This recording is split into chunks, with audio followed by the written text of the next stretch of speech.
we assume that everything else changes constantly. We know how to speak, right?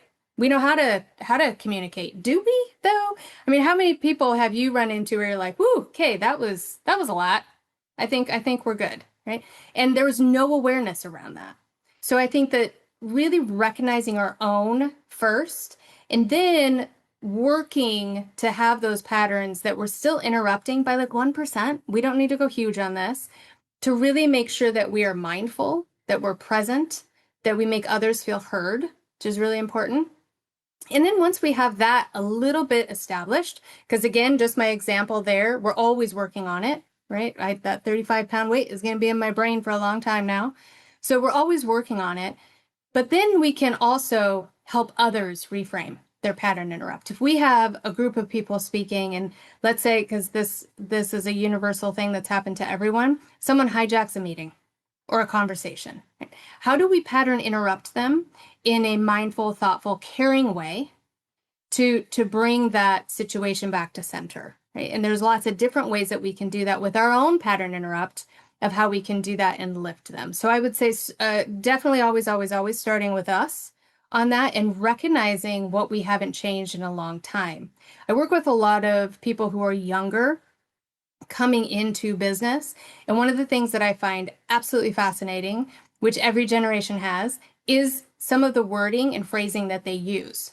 And so I'm always in tune to what they're saying and how they're saying it, so that I can then pattern interrupt myself to bring those things forward in a unique, authentic way that will resonate with those groups. So mindfulness, being hyper aware and present through it. All great illustrations. Thank you for making me feel terrible because I didn't go to the gym this morning. So I appreciate you getting that dig in there for me. Yeah, A you little are. accidental motivation there. I'll go tomorrow, maybe. Starting with ourselves is almost always great advice. I mean, if we can learn how to identify things within ourselves, not only are they easier to change, but then they're easier to identify with others. You mentioned how long has it been since we've really examined the questions that we're asking and their effectiveness. I think that's a great example. How we format emails is another great example.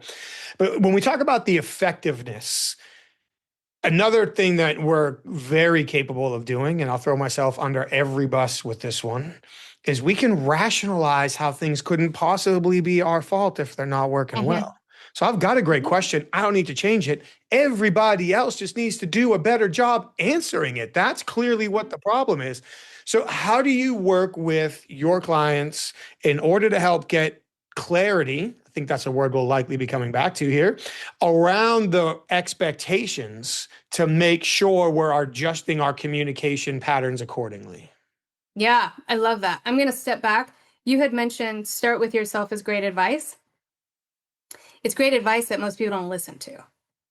Right. So when we think about that, and it's okay, well, you need to start with yourself, or, look in the mirror a little bit more. People are like, yep, great. Okay, got it. Thanks. And then we'll turn around and immediately call out someone else for something. Right. That's a human condition, human trait, by the way. We all do it. So again, going back to really recognizing and calling yourself out on things is really important. And then what do you learn? I think that's the biggest thing of what do you learn through that? So to your point of, if you're asking the same thing, or it's like, why is, it's everyone else's fault but mine, and then how to get clarity around that is simply stating the intent versus impact side. So if we're thinking around, what is my intent for this? Because if somebody comes to me and says, yeah, my questions are great, I don't know why they're not really landing, it's everybody else's issue, your intent is off. Your intent is way off. So that intent then is self-centered, self-driven, and not out to that person and supporting that person. So then your intent to hear all the time in business is, well, I want to get a deal. Because we're working with salespeople, I want to get a deal, I want to close a deal. Well, obviously you want to close a deal, but that's not in this meeting. That's way out here. That's the result of what's happening here. So what's the intent of the meeting or the conversation? It's not to close. What are you supporting? How are you helping? And then what's the impact through your conversation? So if that intent is to close a deal, then the impact is not going to land the way you want it to, which is why people are not responding, or which is why, everybody else is the problem. So I think that intent to impact is really, really important. And the easiest way to start with that is in safe spaces. We call out safe spaces a lot here. Practice it when you're ordering coffee. Practice it when you're having a conversation over dinner, right? What is the impact of that communication? Is your impact when you go and you get your latte in the morning to just have a latte, or can you shift that to be inquisitive? The intent is to be inquisitive about the person who's taken my order. And then what's the impact going to be, right? The impacts can be different. So I have a coffee shop here that I absolutely love that's about 5 blocks from me. I go a couple times a week. And I started noticing that, obviously we live in this cute little community in San Diego. So lots of people are the same people that go there, right? And I started noticing, obviously, the same people work there. So I was like, I need to change my intent. My intent is usually to get it, order it, to go, leave, whatever. And so I started with my intent differently. How are you doing today? Oh, I'm good. How are you? What's going on at the park over there? You know what? I don't know. I don't know what's going on this weekend. Oh, okay. Yeah, there's just lots of people. Oh, well, that's interesting. So you guys busy? Yeah, we've been super busy, right? My intent shifted from not, I want coffee, that's why I'm here, to just engage a little bit more. And then as I'm waiting for it, I research what's happening at the park.